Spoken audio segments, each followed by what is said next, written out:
প্রিয় ভাই বোনেরা, কিছু কিছু মানুষ বা কোনো কোনো গোষ্ঠী ইদানিং বলতে শুনেছি, বা বিভিন্ন জায়গায় কেউ কেউ সোশ্যাল মিডিয়ায় বলে যে অমুককে দেখলাম, তমুককে দেখলাম, তমুককে দেখলাম, এবার অমুককে দেখুন।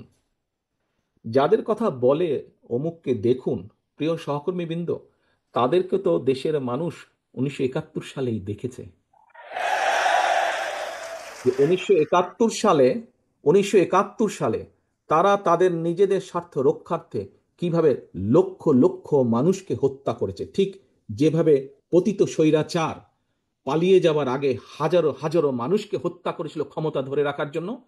এই যাদেরকে কেউ কেউ বলে যে একবার দেখুন না এদেরকে, তাদেরকে দেশের মানুষ 71 সালেই দেখেছে নিজেদের রাজনৈতিক স্বার্থ রক্ষার্থে লক্ষ লক্ষ মানুষকে শুধু হত্যাই করেনি, তাদের সহকর্মীরা কিভাবে মা বোনদের ইজ্জত পর্যন্ত লুট করেছিল।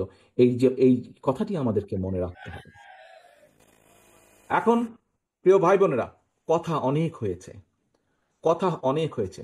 আমাদের লক্ষ্য একটাই, আমাদের উদ্দেশ্য একটাই, কি? দেশকে আমাদের গড়তে হবে। এই দেশকে শহীদ জিয়া গড়েছেন। দেশ স্বাধীনের পরে যখন এই দেশে দুর্ভিক্ষ হয়েছে, শহীদ জিয়া যখন দেশ পরিচালনার দায়িত্ব পেয়েছিলেন, এই দুর্ভিক্ষ কবলিত দেশকে উনি খাদ্য রফতানির দেশে পরিণত করেছিলেন। ঠিক একইভাবে পরবর্তীতে 90 স্বৈরাচারের পরে এই দেশকে আবারও দেশনেত্রী খালেদা জিয়া গড়েছিলেন। 96 2001-এর পরে আবারও ধ্বংসপ্রাপ্ত দেশকে, একটু আগেই বললাম তোমাদের সামনে একদম তথ্য প্রমাণ আছে, দুর্নীতি নিমজ্জিত একটি দেশকে কিভাবে খালেদা জিয়া আবার উপরে উঠে নিয়ে এসেছিলেন। প্রিয় সহকর্মীবৃন্দ, অনেক আলাপ হয়েছে, অনেক তর্ক বিতর্ক হয়েছে। গত 1 বছর ধরে আমরা দেখেছি, পত্রিকার পাতা খুললেই, টিভি চালালেই, ইউটিউবে গেলেই আমরা দেখেছি বিভিন্ন সংস্কার নিয়ে আলোচনা হয়েছে।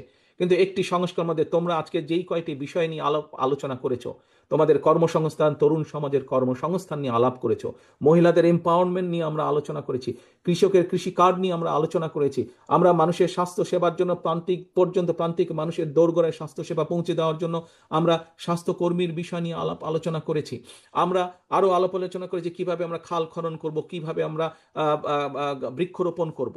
তোমাদের কাছে একটি প্রশ্ন, বিগত 1 বছর ধরে আমরা যে সংস্কার আলোচনা দেখলাম, বহু দলের বহু, এই যে সরকার যে উদ্যোগ গ্রহণ করেছিল, এগুলি, এই যে আজকে তোমরা এই যেই বিষয়গুলি নিয়ে আলোচনা করেছো, সেই বিষয়গুলো কি তোমরা মনে করো এই প্রত্যেকটি বিষয় প্রত্যেকটি সাধারণ মানুষের জীবনের সাথে সম্পর্কিত?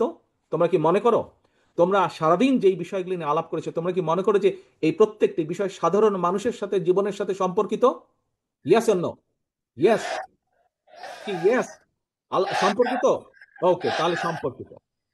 প্রিয় সহকর্মীবৃন্দ, হ্যাঁ, যেগুলা সংস্কার নিয়ে আলাপ হয়েছে, এর মধ্যে বিএনপিও 3 বছর আগে অনেক কিছু বলেছে, সেই সংস্কারগুলো প্রয়োজন। তবে সবচাইতে বেশি প্রয়োজন মানুষের ভাগ্যের পরিবর্তন। এবং আজ সারাদিন তোমরা যা আলোচনা করেছিল, এই কাজগুলো যদি আমরা করতে পারি, তাহলেই একমাত্র মানুষের ভাগ্যের পরিবর্তন করা সম্ভব। এবং মানুষের ভাগ্যের পরিবর্তন হলে, মানুষের যখন তরুণ যুবক যুবতীরা যখন চাকরি বাকরি কর্মসংস্থান করতে পারবে, কৃষক যখন কৃষি কার্ডের মাধ্যমে ধীরে ধীরে স্বাবলম্বী হয়ে উঠবে, নারী যখন ফ্যামিলি কার্ডের মাধ্যমে ধীরে ধীরে স্বাবলম্বী হয়ে উঠবে, যখন আমরা দেশের মানুষের আস্তে আস্তে ধীরে ধীরে রোগীর সংখ্যা কমিয়ে ফেলতে পারবো, যখন আমাদের খাল বিলগুলোতে পানি থাকবে, বন্যা হবে না, তখনই মানুষের ভাগ্যের পরিবর্তন ঘটবে। এবং মানুষের ভাগ্যের পরিবর্তন ঘটা মানে দেশের ভাগ্যের পরিবর্তন ঘটবে। প্রিয় ভাই বোনেরা, বিএনপি বাংলাদেশকে সিঙ্গাপুরও বানাতে চায় না, মালয়েশিয়াও বানাতে চায় না, কানাডাও বানাতে চায় না, যুক্তরাষ্ট্র বানাতে চায় না। আমরা চাই একটি স্বাবলম্বী বাংলাদেশ, যেই বাংলাদেশে মানুষ দেশের ভিতরে কর্মসংস্থানের ব্যবস্থা থাকবে, খেয়ে পরে বেঁচে থাকবে, শান্তিতে থাকবে, যেখানে দুর্নীতি নিয়ন্ত্রণ থাকবে, দুর্নীতির লাগাম টেনে ধরতে আমরা সক্ষম হব। সেই রকম একটি বাংলাদেশ চাই। অনেক কথা হয়েছে, আসো। প্রথমেই আমি বলেছি প্রথমেই আমি বলেছি, দেশ স্বাধীন সকলে কাঁধে কাঁধ মিলিয়ে করেছে।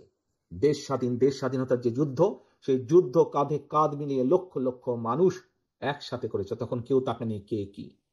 আজকে আসো, দেশ গড়ার যে পরিকল্পনা, এই পরিকল্পনা সফল করতে হলে তোমাদেরকে আজকে ছড়িয়ে ছিটিয়ে পড়তে হবে সারা দেশে, যে যেখান থেকে এসেছো।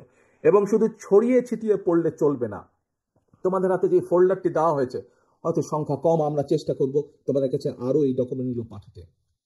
মানুষের দৌড় গোড়ায় চলে যেতে হবে, প্রত্যেকে দৌড় গোড়ায় চলে যেতে হবে দলের একজন প্রতিনিধি হিসাবে, দলের অ্যাম্বাসাডার হিসাবে। তোমাদের প্রত্যেককে, ছাত্র দলের প্রত্যেকটি নেতাকর্মীকে তোমার এলাকার, গ্রামের, ওয়ার্ডের, ইউনিয়নের গোড়ায় গোড়ায় চলে যেতে হবে, ঘরের দরজায় দরজায় চলে যেতে হবে।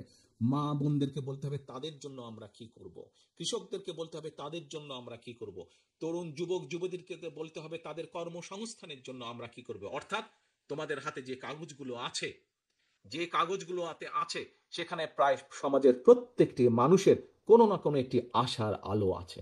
আমরা যদি একসাথে কাজ করি, ইনশাল্লাহ আমরা সেই বাংলাদেশ গড়ে তুলতে সক্ষম হব যেই বাংলাদেশের প্রত্যাশা আমরা করি। অনেক সময় লাগবে, কষ্ট হবে, অনেক কঠিন, অনেক শত্রু আছে যারা আমাদেরকে বাধা দিবে, কিন্তু এই দেশের মানুষকে কেউ বাধা দিয়ে দাবিয়ে রাখতে পারেনি।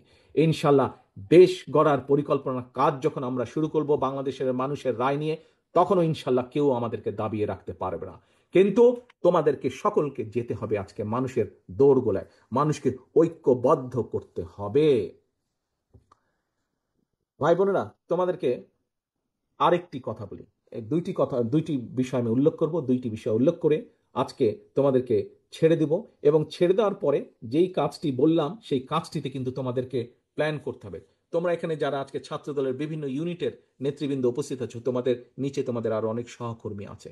তোমরা যে যার ইউনিটে ফিরে যাবে, সবাইকে ডাকবে।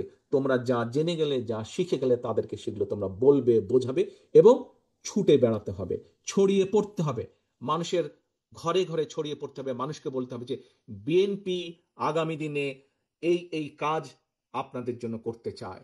তোমার দল কি? বাংলাদেশ জাতীয়তাবাদী দল। বাংলাদেশ জাতীয়তাবাদী দল এই এই কাজগুলো কৃষকের জন্য এই করতে চায়, নারী সমাজের জন্য এই করতে চায়, ছাত্র ছাত্রীদের জন্য এই করতে চায়, শিক্ষকদের জন্য এই করতে চায়, মসজিদের ইমাম মুয়াজ্জিম সাহেবদের জন্য এই করতে চায়। প্রত্যেকটি মানুষের কাছে তার তার মেসেজগুলো পৌঁছে দিতে হবে।